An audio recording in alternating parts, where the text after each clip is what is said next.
กองประชุมพบปะระหว่างกรมกวดกากระทรวงป้องกันประเทศแห่งสาธารณรัฐประชาธิปไตยประชาชนลาวและองค์การกวดกากระทรวงป้องกันประเทศแห่งสาธารณรัฐสังคมนิยมเวียดนามได้จัดขึ้นในวันที่19พฤษภาคม2026ที่กรมพัวพันต่างประเทศกระทรวงป้องกันประเทศ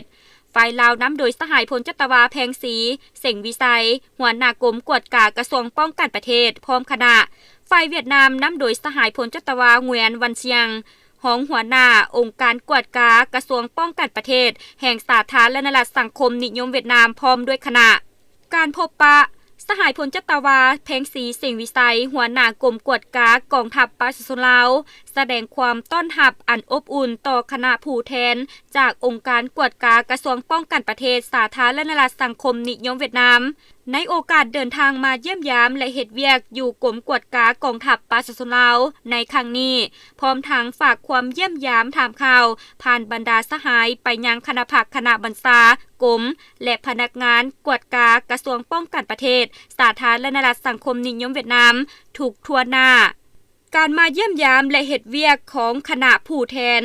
องค์การกวดกากระทรวงป้องกันประเทศสาธารณรัฐสังคมนิยมเวียดนามในครั้งนี้แม้นมีความหมายความสำคัญและอยู่ในท่ามกลางบรรยากาศที่ทั่วภาคทั่วลัดของทั้งสองประเทศก็สำเร็จกองประชุมใหญ่ผู้แทนทั่วประเทศของตนและพร้อมจะตั้งผันขยายมติกองประชุมดังกล่าวให้ปรากฏผลเป็นจริงพร้อมนั้นสหายพลจัตวาแพงศรีเส็งวิสัย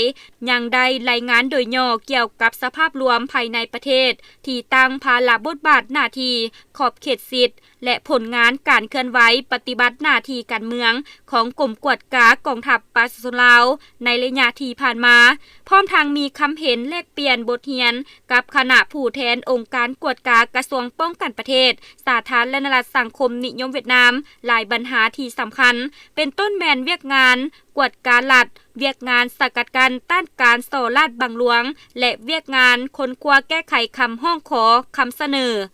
โอกาสนี้สหายพลจัตวาเหวียนวันเชียงได้แสดงความขอบใจต่อการต้อนรับอันอบอุ่นที่เต็มไปด้วยไมตรีจิตมิตรภาพและยกให้เห็นสายพัวพันอันยิ่งใหญ่ที่สองพรรคสองรัฐสองกองทัพและประชาชนสองชาติลาวเวียดนามให้การช่วยเหลือซึ่งกันและกันตลอดระยะที่ผ่านมา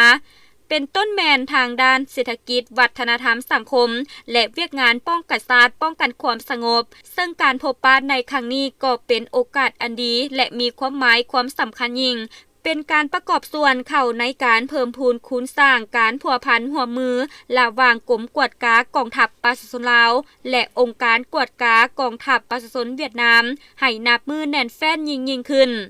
และเป็นการประกอบส่วนเสริมขยายสายพัวพันมิตรภาพอันยิ่งใหญ่ความสามัคคีพิเศษและการร่วมมือรอบด้านและหุ้นส่วนยุทธศาสตร์ระหว่างสองพรรคสองรัฐสองกองทัพและประชาชนสองชาติลาวเวียดนามให้เจริญงอกงามยิ่งขึ้นในวันเดียวกันสหายพลจัตวาเหวียนวันเชียงห้องหัวหน้าองค์การกวดกากระทรวงป้องกันประเทศสาธารณรัฐสังคมนิยมเวียดนามพร้อมคณะก็ได้เข้าเยี่ยมคำนับการนำกระทรวงป้องกันประเทศลาว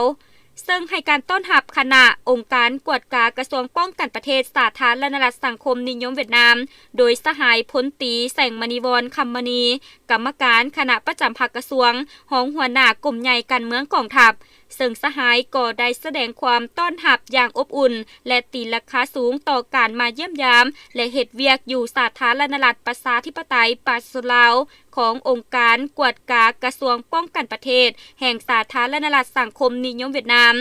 พร้อมทางอวยพรให้คณะองค์การกวดกาสืบต่อเฮ็ดเวียกอยู่สาธารณรัฐประชาธิปไตยประชาชนลาวในครั้งนี้